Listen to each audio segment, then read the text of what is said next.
Muy buenos días para todos a esta sesión de nuestro Club Libros para la Vida, espacio de desarrollo personal.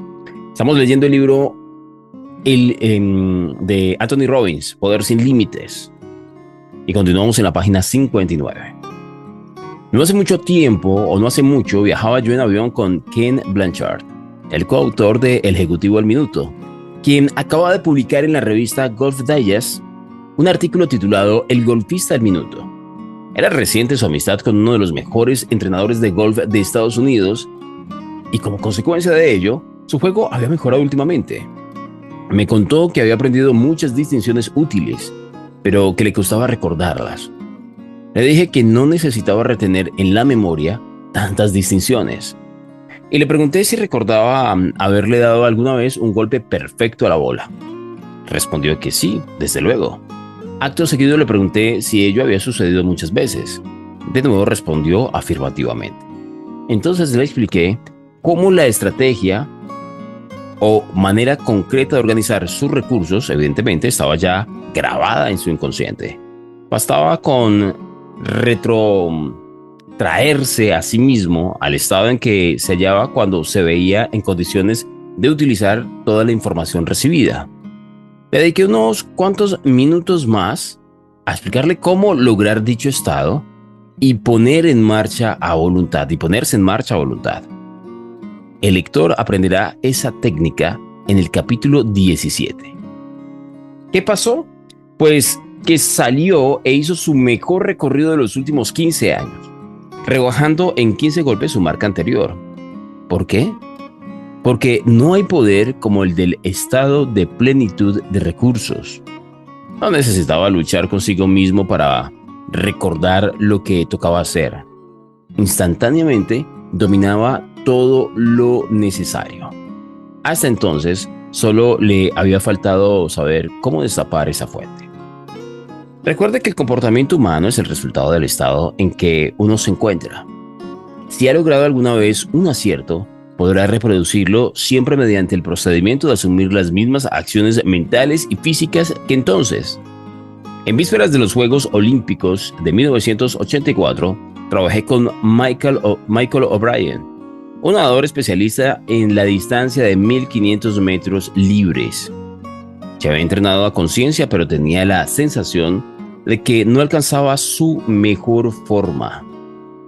Se le había formado, por lo visto, una serie de bloqueos mentales.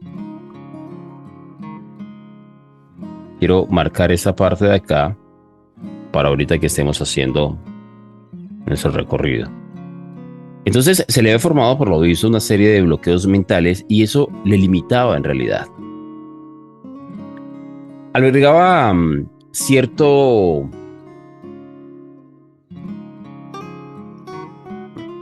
Disculpen que se me movió acá. Listo. En vísperas de los Juegos Olímpicos, voy a retomar desde ahí, en 1984 trabajé con Michael O'Brien, un nadador especialista en la distancia de 1500 metros. Se había entrenado a conciencia, pero tenía la sensación de que no alcanzaba su mejor forma. Se le había formado, por lo visto, una serie de bloqueos mentales y eso le limitaba. En realidad albergaba cierto temor al éxito y a sus consecuencias, por lo que se había planteado como objetivo una medalla de bronce o como mucho de plata. No era el aspirante favorito al oro. Su rival más destacado, George DiCarlo, había vencido a Michael en varias ocasiones. Pasé con Michael 1 hora y media y le ayudé a modelar sus estados de máximo rendimiento. Esto es, a descubrir cómo se situó él mismo en sus mejores recursos fisiológicos. Lo que se representó, lo que se dijo a sí mismo y lo que sintió durante la única competición en que logró superar a DiCarlo. Nos pusimos a descomponer una a una las lecciones mentales y físicas que realizaba al ganar una competición y asociamos el estado en que se hallaba durante tales ocasiones con un estímulo automático, el disparo que sirve para dar la salida. Descubrí que la vez que derrotó a George DiCarlo, se le había pasado escuchando a Hugh Lewis hasta poco antes de empezar la carrera. Así pues, el día de la final olímpica lo hizo todo igual. Repitió las mismas acciones de la vez que había ganado. e incluso escuchó una grabación de Hugh Lewis momentos antes, y ganó a George de Carlo, logrando la medalla de oro con una diferencia superior a 6 segundos. ¿Ha visto usted la película The Killing Fields, Los Gritos del Silencio? Había en ella una escena terrible que no olvidaré nunca. Tratábase de un chico de 12 o 13 años en medio de un caos horrible y de los desastres de la guerra camboyana. En un momento dado, rabioso de frustración, agarra una ametralladora y abate a una persona. ¿Cómo es posible?, se pregunta uno, que un niño de 12 años sea capaz de hacer una cosa así. Pues bien, ocurren dos cosas. La primera, que su frustración es tan enorme que hace aflorar la violencia más profundamente escondida en su personalidad. La segunda, que vive una cultura tan empapada de guerra y destrucción que hacerse con una ametralladora parece una acción perfectamente lícita. ¿Ha visto cómo lo hacían otros? Y él lo hace también. Es una escena tremendamente negativa.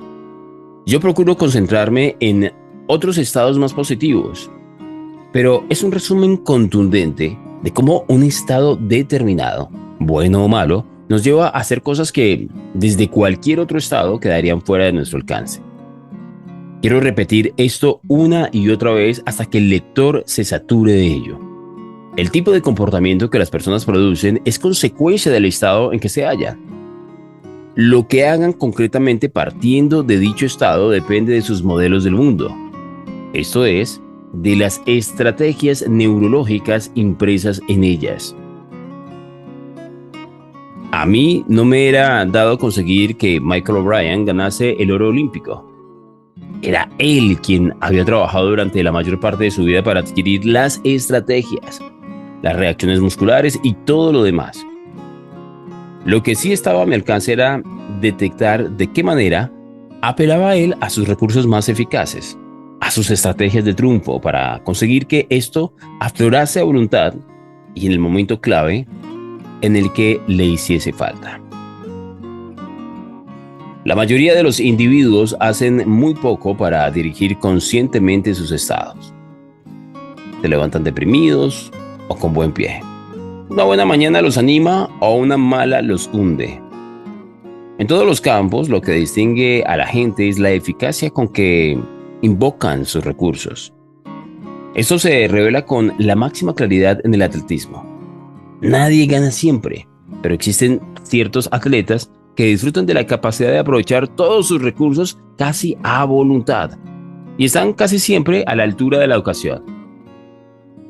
¿Cómo consigue Reggie Jackson tantos puntos en béisbol?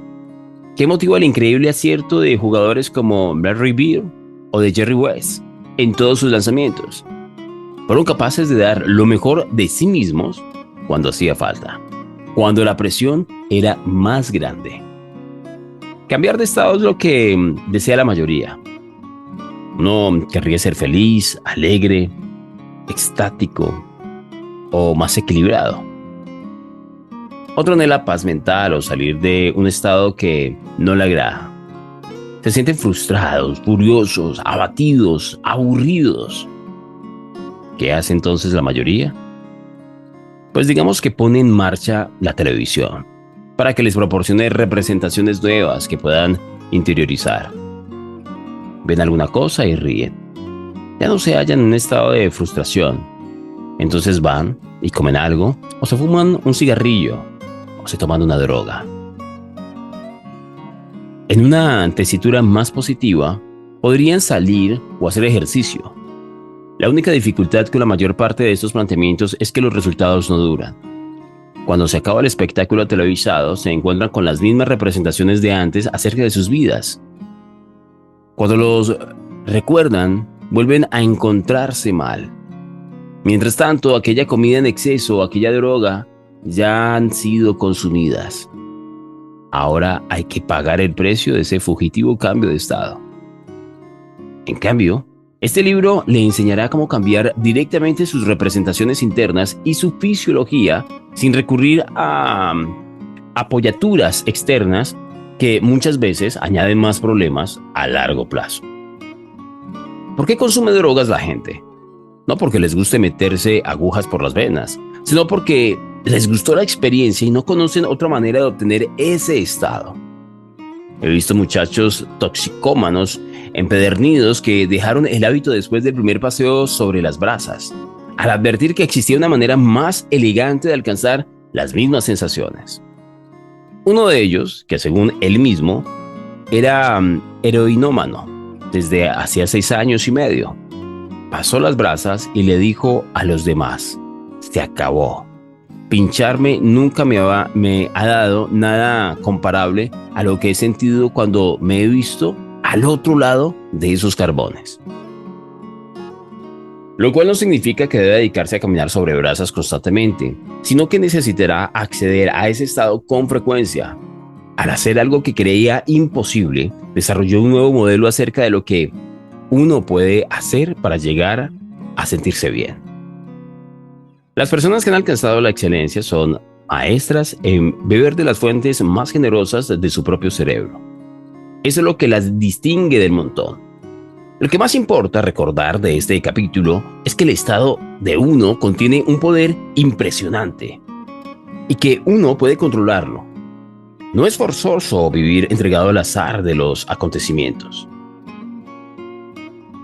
Hay un factor que determina de antemano el modo de representarnos una experiencia de la vida. Un factor que filtra nuestra manera de representarnos el mundo. Ese factor determina qué clase de estados creamos habitualmente en ciertas situaciones. Ha sido llamado a menudo el poder más grande que existe. Pasemos a investigar a continuación el poder mágico de la fe o el nacimiento de la excelencia. El hombre es lo que cree. Anton Chekhov. Y por supuesto, esta es una frase para resaltar. Vamos a apropiarnos de esta frase, de este momento.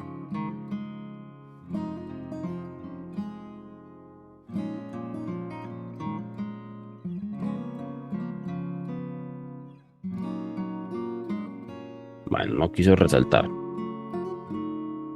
En su maravilloso libro Anatomía de una enfermedad, Norman Cousins nos cuenta una anécdota instructiva sobre el músico catalán Pau Casals, uno de los grandes maestros del siglo XX. Es una historia de fe y renovación y puede enseñarnos algo a todos. Cousins describe cómo conoció a Casals poco antes de que éste cumpliese los 90 años y cuenta que era casi penoso ver al anciano mientras se disponía a comenzar su jornada. Su debilidad y su artritis eran tan incapacitantes que se vestía con ayuda de otras personas. La respiración fatigosa evidenciaba su enfisema. Arrastraba los pies al andar, inclinado, con la cabeza casi colgando. Tenía las manos hinchadas, los dedos agarrotados. Su aspecto era el de un hombre viejo y muy fatigado. Incluso, antes del desayuno, se encaminaba hacia el piano, uno de los diversos instrumentos que Casals dominaba. Se acomodaba en la banqueta, no sin grandes dificultades, y mediante un esfuerzo que parecía terrible, alzaba las manos hacia el teclado. Pero entonces ocurrió algo casi milagroso. Ante los ojos de Cousins, Casals experimentó una transformación repentina y completa. Entraba en un estado de posesión de sus recursos y al mismo tiempo su fisiología cambiaba a tal punto que empezó a moverse y a tocar, produciendo sobre el piano y sobre sí mismo resultados tales que únicamente se hubiera creído posibles en un pianista joven, vigoroso y flexible. Como dice Cousins, los dedos fueron perdiendo su agarrotamiento y se tendieron hacia las teclas como los pétalos de una flor se vuelven hacia el sol. Su espalda se enderezó. Se hubiera dicho que respiraba con más desahogo. La sola intención de ponerse al piano cambiaba por completo su estado y por ende sus recursos físicos. Casals empezó con el clave bien temperado de Bach, que interpretó con gran sensibilidad y dominio. Luego abordó un concierto de Brahms y sus dedos parecían volar sobre el teclado.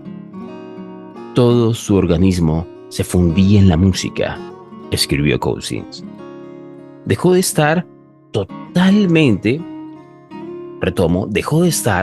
anquilosado y agarrotado para moverse con gracia y suavidad, totalmente libre de su rigidez artrítica. Cuando dejó el piano, parecía otra persona totalmente distinta de la que se había sentado a tocar. Estaba más erguido, más alto, y anduvo sin arrastrar los pies. Inmediatamente se dirigió a la mesa del desayuno, comió con buen apetito y salió a dar un paseo por la playa. Cuando se habla de fe, normalmente pensamos en credos o doctrinas, y eso es lo que efectivamente son muchas creencias, pero en un sentido más esencial, es fe cualquier principio, guía, aforismo, convicción o pasión que pueda suministrar sentido y orientación en la vida. Los estímulos que se nos ofrecen son innumerables.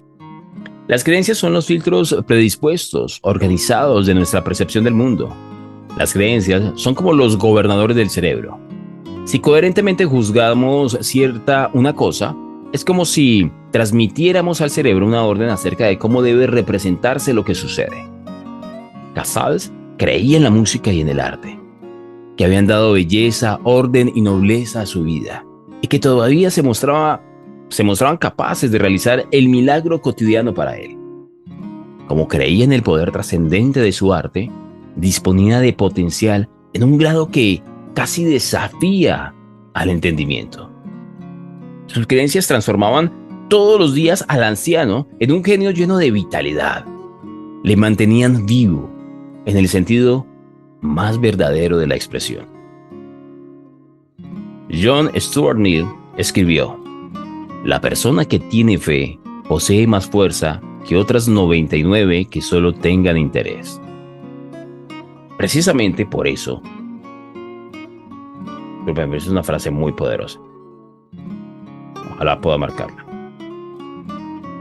No sé qué pasó pero bueno. Por favor, recuérdenla, tomen nota de esta, no la dejen perder.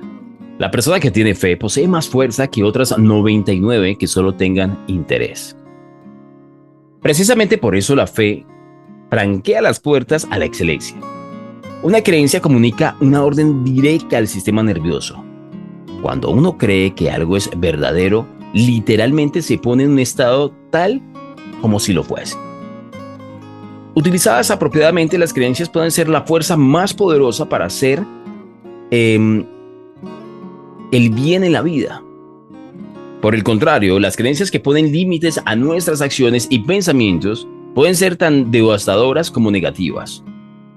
A través de la historia, la religión ha inspirado a millones de personas y les ha dado fuerzas para hacer cosas que nunca hubiesen creído realizables. La fe nos ayuda a obtener de nosotros mismos los recursos más profundos y a dirigirlos en sentido favorable al objetivo buscado. Las creencias son la brújula y los mapas que nos guían hacia nuestros objetivos y nos inspiran la confianza en que sabremos alcanzarlos. A falta de ellas o de la esperanza de construirlas, los seres humanos llegan a verse totalmente desamparados, como barcas sin motor ni timón. En cambio, con unas creencias firmes que sirvan de guía, uno se ve capaz de emprender la acción y de dar forma al mundo en que desea vivir. La fe ayuda a ver lo que uno quiere y confiere energías que ayudan a obtenerlo. En realidad, ninguna otra fuerza rectora del comportamiento humano resulta tan poderosa. La historia de la humanidad es, en esencia, la historia de las creencias humanas. Los individuos que han dejado huella en la historia llámense Jesucristo, Mahoma, Copérnico, Cristóbal Colón, Edison o Einstein, son los que cambiaron nuestras creencias. Para modificar nuestro comportamiento hemos de empezar por nuestras propias creencias. Si deseamos modelar la excelencia, tendremos que aprender a modelar las creencias de quienes la alcanzaron.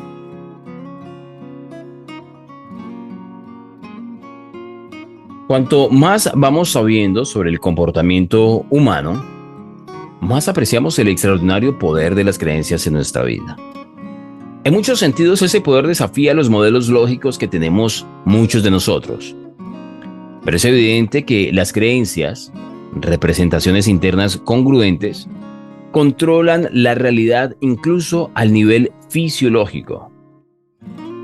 Hace poco, en un notable estudio sobre la esquizofrenia, se presentó el caso de una mujer de doble personalidad.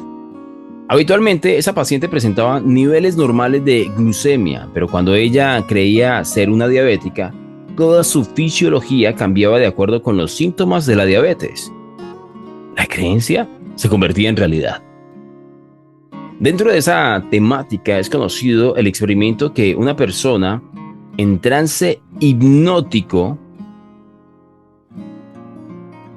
recibe el contacto de un pedazo de hielo que se le ha sugerido que es una pieza de metal candente. Invariablemente se forma una ampolla en el punto de contacto. Lo que cuenta en este caso tampoco es la realidad, sino la creencia, la comunicación directa e incuestionada del sistema nervioso. El cerebro sencillamente se limita a hacer lo que le dicen. Muchos conocemos también el denominado efecto placebo. Las personas a quienes se sugiere que las drogas que van a tomar surtirán determinados efectos, muchas veces experimentan dichos efectos aunque se les dé una píldora desprovista de cualquier propiedad activa. Norman Cousins, que se enteró por experiencia directa del poder de curación por la fe, concluye: los fármacos no siempre son necesarios. La fe en la curación siempre lo es. En un estudio notable sobre el efecto placebo, se reunió un grupo de pacientes de úlcera gástrica, que fue dividido en dos subgrupos. A los del primero les dijeron que iban a tomar una droga nueva capaz de aliviar definitivamente su dolencia. A los del otro grupo, que recibirían un producto experimental cuyos efectos aún no eran bien conocidos. El primer subgrupo registró un 70% de mejorías significativas. En cambio, del segundo subgrupo, solo un 25% mejoró de sus úlceras. Toda la diferencia estuvo en el sistema de creencias adoptado, ya que en ambos casos los pacientes recibieron un producto carente de propiedades curativas. Más notables todavía son los numerosos estudios de pacientes que, pese a tomar fármacos de conocido efecto nocivo, no experimentaron ninguna molestia tras habérseles dicho que iban a mejorar en su estado. En unos estudios dirigidos por el Dr. Andrew Weil, se ha demostrado que las experiencias de los consumidores de drogas corresponden casi exactamente a sus expectativas. Descubrió que era posible producir un efecto sedante por medio de la administración de anfetaminas o estimular a una persona dándole barbitúricos. La conclusión de Weil es que la magia de las drogas está en la mente del consumidor y no en el producto. En todos estos ejemplos, la constante que más poderosamente influyó en los resultados fue la creencia, el mensaje firme y congruente que reciben el cerebro y el sistema nervioso. Pero, con todo su gran poder, el proceso no implica ningún tipo de magia abstrusa. La fe no es más que un estado, una representación interna que dirige el comportamiento. Puede ser una fe capacitante, como la creencia en una posibilidad, la convicción de que vamos a triunfar en tal cosa o a conseguir tal otra. O una fe incapacitante, la creencia de que no podemos, de que nuestras limitaciones evidentes son incorregibles e insuperables. Si usted cree en el triunfo, tiene mucho camino recorrido para alcanzarlo. Si cree en el fracaso, esos mensajes le llevarán sin duda a tal experiencia. Recuerde que usted tiene razón, tanto si dice que puede, como si dice que no puede. ambas convicciones tienen un gran potencial, o una gran potencia, mejor. Ambas convicciones tienen una gran potencia. La cuestión estriba en saber qué clase de creencias nos conviene albergar y cómo desarrollarlas. El nacimiento de la excelencia empieza cuando nos damos cuenta de que nuestras creencias son una opción. Normalmente no nos damos cuenta de ello, pero es un hecho de que, digamos que una creencia puede ser elegida conscientemente. Podemos elegir las que nos limiten o las que nos estimulen. El quid de la cuestión está en elegir aquellas creencias que nos conducen al éxito y a los resultados que deseamos, dejando de lado al mismo tiempo las que pudieran desviarnos o frenarnos.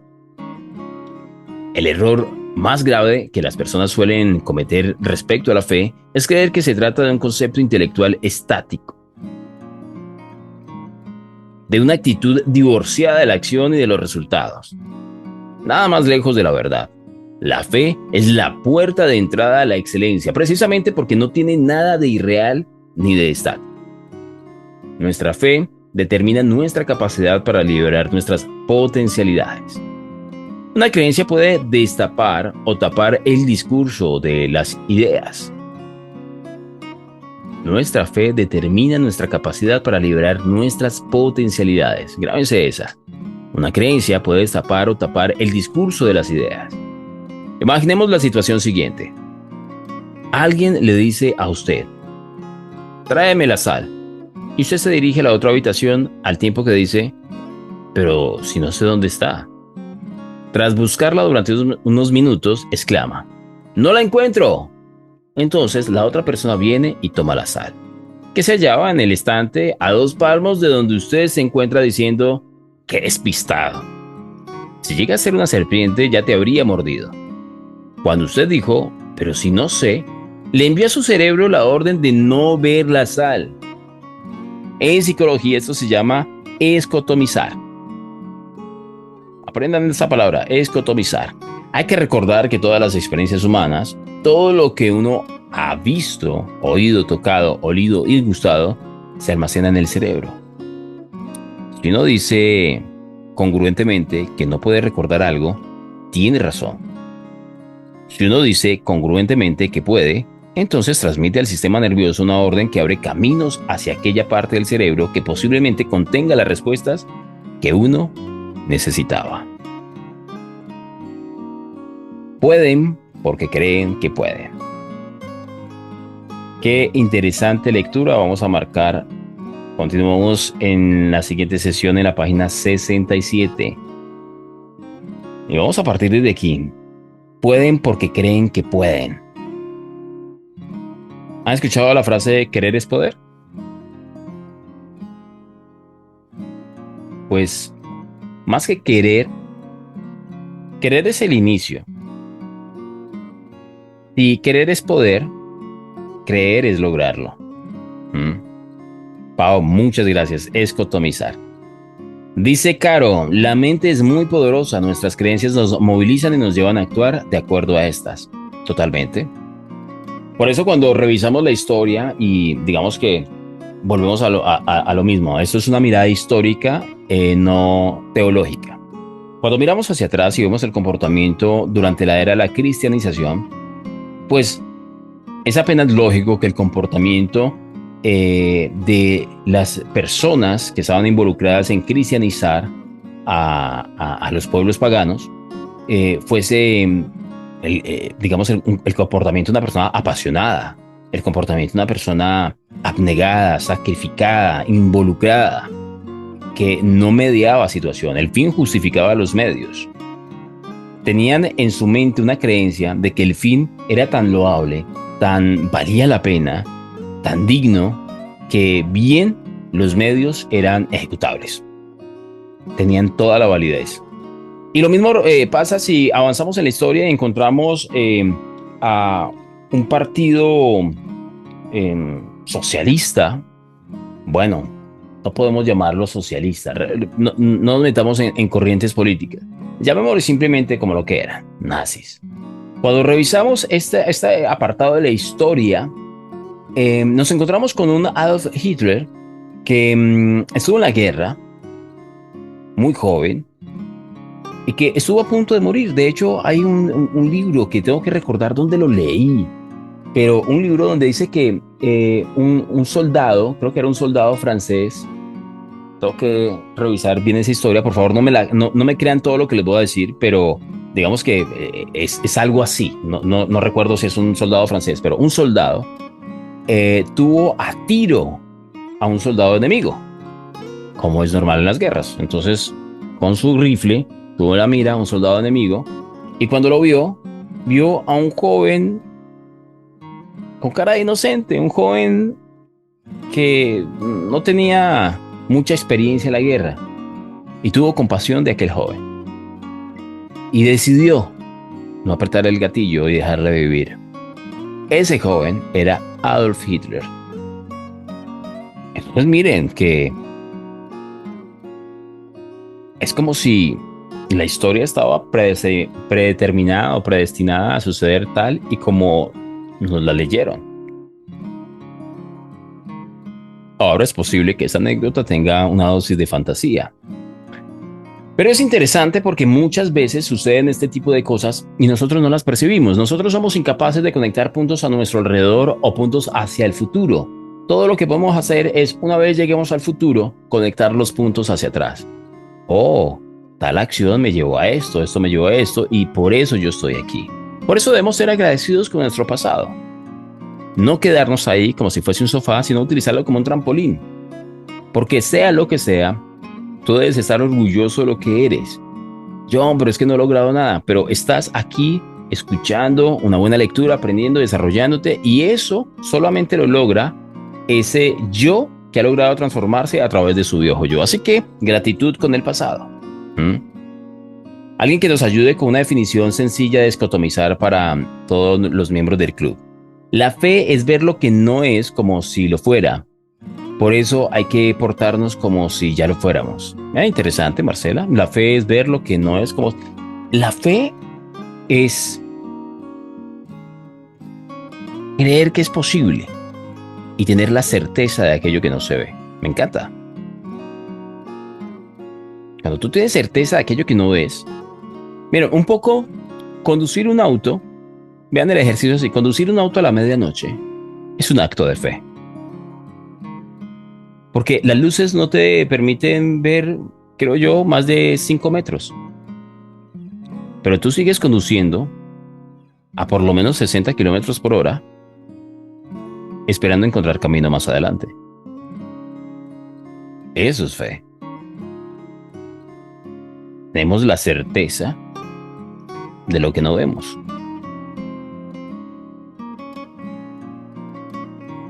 Entonces, si en la actualidad tú estás trabajando por tener éxito con alguna tarea y tú no tienes certeza de que vayas a tener éxito, tú no sabes qué te espera más adelante.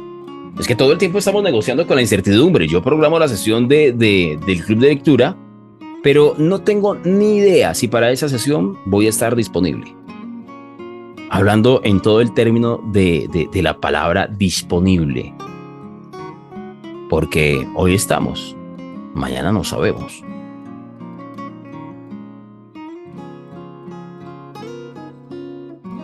Entonces, si las cosas son así, ¿para qué perder el tiempo?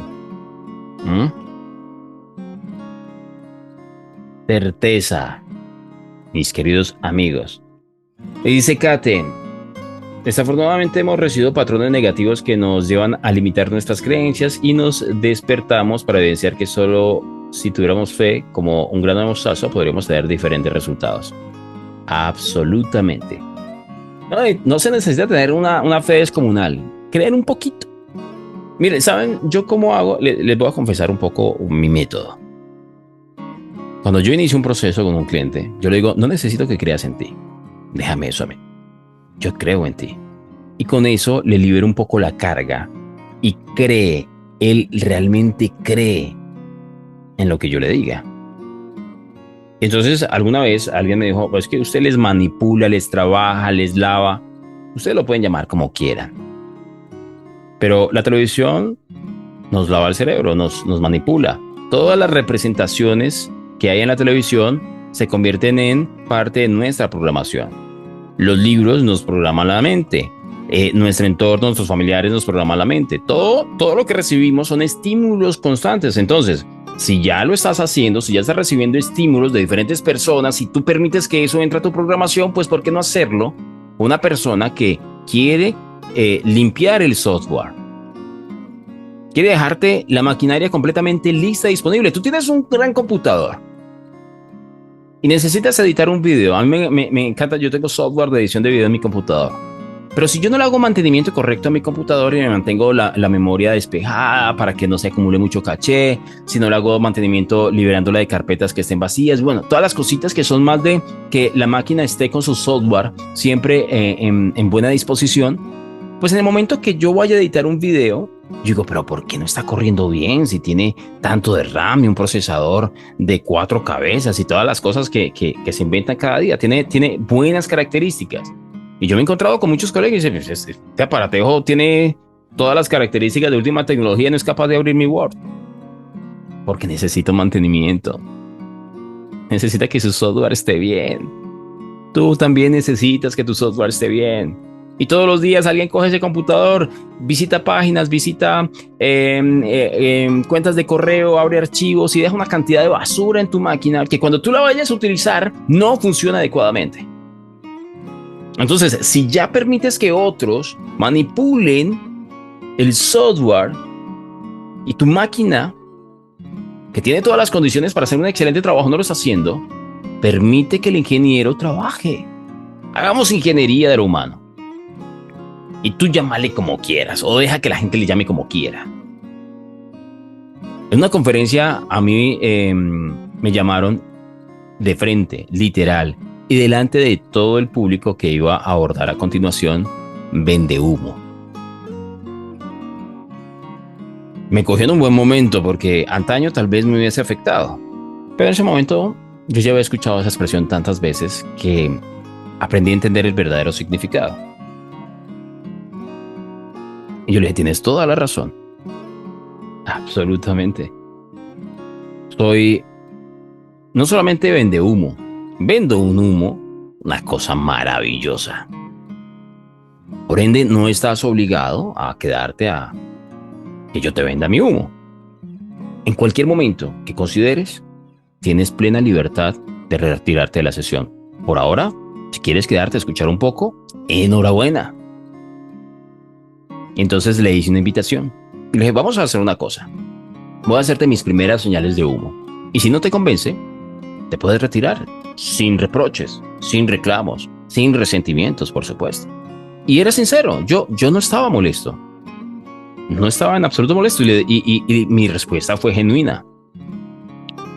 Pues este vendedor de humo le llenó de humo la vida a este muchachón. A dos, de hecho, eran los que tenían esa conversación.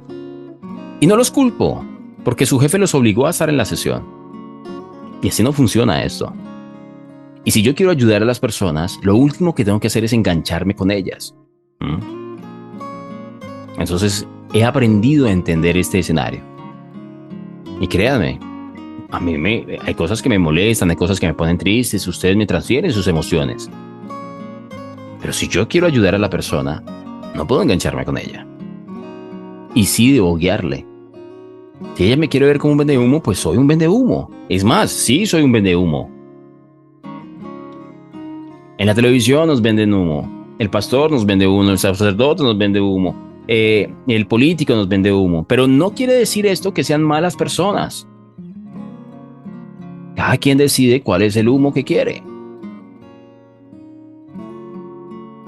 Que no es un vendedor de humo, es un vendedor de historias, de cuentos, es un cuentero también. Cada quien decide cuál es el cuento que se quiere echar y si se lo cree o no. Por eso existen budistas, taoístas, católicos, cristianos, musulmanes. Porque más allá de eso, es conectar con la verdadera esencia. Y tú eres libre de creer. Entonces, esas creencias nos pueden limitar o nos pueden proyectar dependiendo del entorno en el que nos movamos. Por ejemplo, un hombre que cree que tiene derecho a 7 mujeres en una cultura como la nuestra, pues va a tener ciertas conversaciones un poco fatigosas. Pero un hombre con la misma creencia en Medio Oriente, pues seguramente es una creencia que lo proyecta, no lo limita. Entonces, el contexto también es muy importante, porque es que nosotros somos un constructo social. Y si tú te mueves en un entorno donde le dan mucha relevancia al cartoncito, entonces tú vas a tener la creencia de que no vales mucho como profesional porque no tienes el cartoncito. Porque hiciste la carrera pero nunca te pudiste graduar. O porque nunca has podido entrar a una universidad, ni siquiera virtual. Y te crees menos por eso. O te crees menos porque hoy en día valoran mucho you speak English, hey, oh yeah.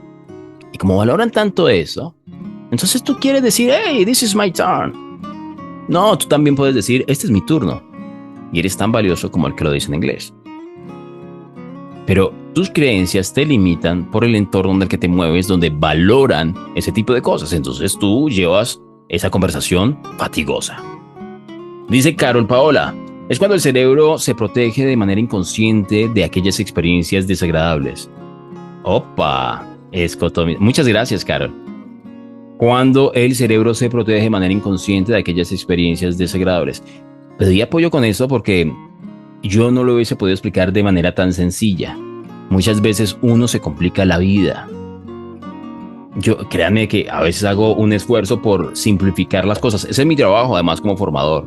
Yo me leo toda una resolución, que recientemente lo tuve que hacer con un cliente. Me leí todas las resoluciones que habla sobre los sellos, los sellos de advertencia en los alimentos.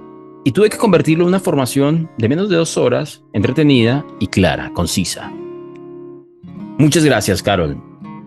Dice Cristian, la fe y declarar con poder lo que anhelamos hace que el universo se una para hacer realidad esto que anhelamos. Se precisa que un escotoma... bueno, aquí ya pasa a referir. Entonces, bien, primera parte, la fe y la declaración. Hay que declarar con poder, por supuesto. Sin embargo, también, Cristian, es valioso hacer preguntas. Las preguntas abren la mente, la declaración la cierra. Y ninguna es mejor que la otra. Simplemente que la declaración te cierra a una sola posibilidad. Por ejemplo, tú te quieres convencer a ti mismo de que eres un campeón. Pues tú haces una declaración de que eres un campeón y te cierras a cualquier otra posibilidad. Ahí es muy funcional. Sirve, es poderosa y es muy, muy efectiva. Pero si tú lo que quieres es encontrar respuestas o salidas, tú dices, en lugar de hacer una declaración, haces una pregunta. En lugar de declararte, no, yo no podría comprarme eso, te haces la pregunta, ¿cómo podría yo con mis ingresos comprarme eso? Y tu mente se abre a las posibilidades. Muy bien, dice, se precisa que un escotoma mental es un área intelectual, afectiva o sensorial que ha desaparecido de la conciencia. Eso suena, mi querido Cristian, como una explicación que yo daría. Por eso pedí ayuda. Este término proviene del griego escoto, me gusta eso, oscuridad, y con esta connotación que denota falta de luz, de claridad o de conocimiento, o también un vacío. Se usan a ocasiones como metáfora. Ok, bueno, esto nos ayuda mucho a complementar lo que Carol nos compartió y le da un poco más de esa vistosidad intelectual que nos encanta. Paola, rediseño interior. Me gusta esa expresión, Pao. De ahí la importancia de rodearnos de cosas y personas positivas, porque una mala conversación puede cambiar nuestros planes. O nuestras metas o hasta nuestro destino. Ok, vamos a unir las ideas porque lo leí aparte. De ahí la importancia de rodearnos de cosas y personas positivas, ¿sí? Porque una mala conversación puede cambiar nuestros planes, o nuestras metas, o nuestro destino, sí. Entonces, es importante rodearnos de ese contexto. El contexto ayuda a diseñar, nuestros patrones de comportamiento. Por eso les decía, si yo crezco en un entorno donde tener 7, 8, 9, 10 mujeres es culturalmente bien visto, pues mi estructura de creencias, mi patrón de comportamiento va a estar ligado a ese contexto. Entonces, si yo me salgo del contexto, voy a desestabilizar mi patrón de creencias al confrontarme con una realidad completamente diferente. Eso también es un poco lo que pasa cuando yo soy un pez grande en una pecera pequeña. Cuando paso a una pecera más grande, me doy cuenta que soy un pez grande, pero me veo chico porque la pecera es más grande. O sea, los retos, el desafío, y eso cambia mi sistema de creencias. Entonces miren la realidad tan fuerte que podemos encontrar. Vamos a ir un poco más hacia atrás, donde ustedes recuerdan la página que yo le dije que quería recordar. Bueno, aquí encuentro una bien interesante. Las creencias son la brújula y los mapas que nos guían hacia objetivos y nos inspiran la confianza en que sabremos alcanzarlos. Esto se resume en una frase que yo les he compartido muchas veces y es: somos lo que creemos y salimos al mundo a confirmarlo. Somos lo que creemos y salimos al mundo a confirmarlo. Creo que era más adelante. Pero veo. Hice por acá. Y cuando una persona vive en un contexto negativo, ¿qué ejercicio nos recomiendas para evitar que la persona caiga, John? Wow, hay que primero definir qué es un contexto negativo para esa persona. Porque volvemos un poco a la reflexión de lo que decía hace un momento. Nosotros podemos pensar que un contexto negativo es pasársela todo el día con lecciones de ajedrez. ¿Por qué? Porque nos aburre el ajedrez. ¡Qué pereza! Pero si tú eres un maestro del ajedrez y tus hijos se criaron en ese entorno, pues es un contexto completamente positivo. Lo mismo pasa con los entornos de guerra. Aunque es un entorno estresante para cualquier ser humano, si tú creciste en un entorno de guerra donde es muy normal ver personas con armas, asesinatos y todo ese tipo de cosas escabrosas, pues va a ser para ti un contexto no digamos positivo, pero sí natural. Entonces tú no le ves la connotación negativa. Es posible que, por supuesto, haya personas que quieran salir de la situación, pero hablemos del escenario, de lo que la estructura o el patrón de comportamiento de una persona que nació en un contexto de guerra puede tener, y es, pues, las armas es normal, la mortandad es normal, las vendetas son normales, ¿sí? Y para nosotros, el solo hecho de ver la noticia de lo que sucede en ese contexto es estresante para nosotros. Entonces es un contexto completamente negativo porque nosotros estamos completamente alejados de un escenario similar. Entonces no lo vivimos, no sabemos cómo se siente, ¿sí? Entonces para nosotros es negativo porque representa la parte opuesta de nuestra realidad. Entonces, ¿qué pasa cuando tú estás en un ambiente que consideramos tóxico o negativo? Es una conversación, es tu interpretación. Recuerden que aquí también hablamos de interpretación y de conversación. Claro, es que se la pasa todo el día discutiendo y todo el día eso es un problema y la quejitis, eso es un ambiente claramente tóxico, nocivo, estresante, ¿sí? Pero eso no dejan de ser etiquetas. Cuando tú escuchas a tu papá quejarse de la economía del país, tú, ahí está el viejo querido, con sus creencias. Son sus creencias. No permitas que la opinión de otras personas se conviertan en tu realidad, sea que te lo digan directamente o que se muevan a tu alrededor, y empieza a transformar. Tú puedes ser el nodo duplicador de un ambiente diferente. No imponiéndolo, sino viviéndolo. Pero cuando sentimos que no podemos con el contexto, hay que movilizarnos del contexto. Y esa es una conversación con la que no muchos pueden.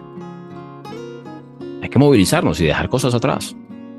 Personas, situaciones, lugares. Y empezar de nuevo. Ojo, hay que tener cuidado porque una cosa es dejar atrás, reiniciar y retomar, y otra cosa es huir. Son dos escenarios diferentes. Cuando tú huyes, tú no quieres darle la cara a esa situación. Cuando tú dejas atrás, es una conversación de voy a pasar la página y voy a empezar a escribir un nuevo contexto para mí. Voy a tener una nueva conversación al respecto. Yo no estoy mal. Yo sí tengo un contexto complejo, pero un contexto complejo con personas que finalmente amo.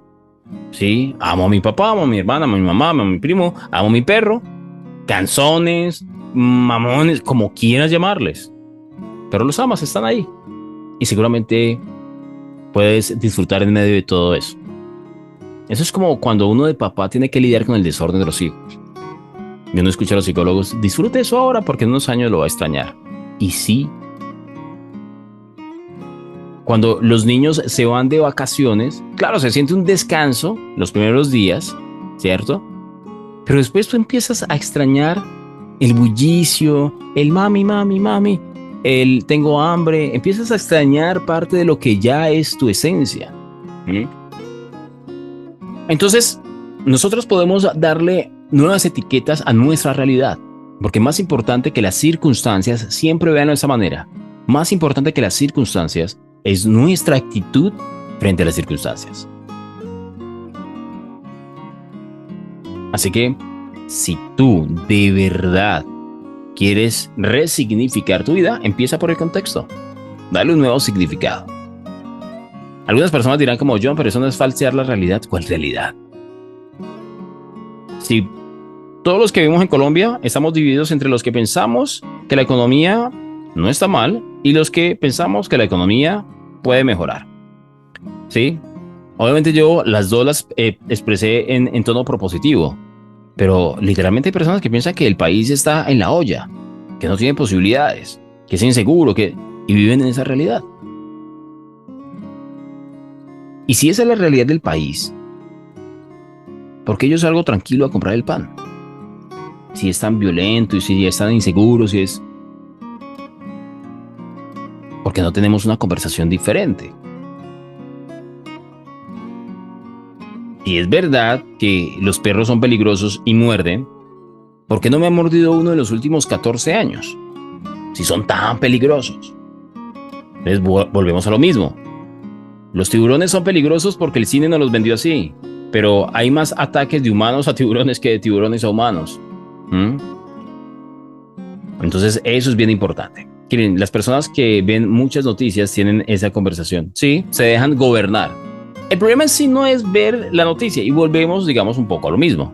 Yo veo algo de noticias, me gusta estar enterado de qué sucede. Pero no me quedo con la conversación negativa. O sea, yo sé que allá afuera hay cosas que pasan que no son del todo agradables. No se trata de negar la realidad. Yo no veo noticias porque... No, pues que la realidad... Algún día te vas a encontrar con esa realidad. Sí, no se trata de negarla. Se trata de aceptarla. Sí, pasan cosas que son desagradables, pero mi contexto y mi conversación me llevan a pensar que tengo una vida plena. Una vida en la que yo puedo salir tranquilo por el pan. Y no me quedo con la conversación. Es como cuando tu pareja decide discutir, te alza la voz, usa malas palabras, y tú decides quedarte con la parte positiva de esa conversación. Y dices, ok, hoy aprendí esto. ¿Me sentí mal? Absolutamente. No me gusta que usen ese lenguaje conmigo, pero aprendí algo importante. Desecho lo que no me sirve y me quedo con lo que sirve. Selección, limpieza, orden. Eso es parte del significado. Hoy estuvo intensa esta reflexión y me encanta que sea así. 7:56 minutos. Después de haber hecho esta nutrida reflexión sobre este segmento del libro Poder sin Límites, podemos dar por terminada la sesión, que se nos alargó hasta casi la hora. Me gusta cuando sucede así. Ya saben que el espacio regular es la hora. Nosotros lo aprovechamos así todo el tiempo, pero se puede extender hasta las 8. Dice Pau de Sacudón, la lectura de hoy me encantó. Gracias, con mucho gusto. Gracias por esa conversación tan plena. Es con mucho gusto, de verdad. A todos y todas, gracias por ser, estar y pertenecer a este maravilloso club. Nos vemos en nuestra próxima sesión el martes a las 7 de la mañana. Un abrazo para todos.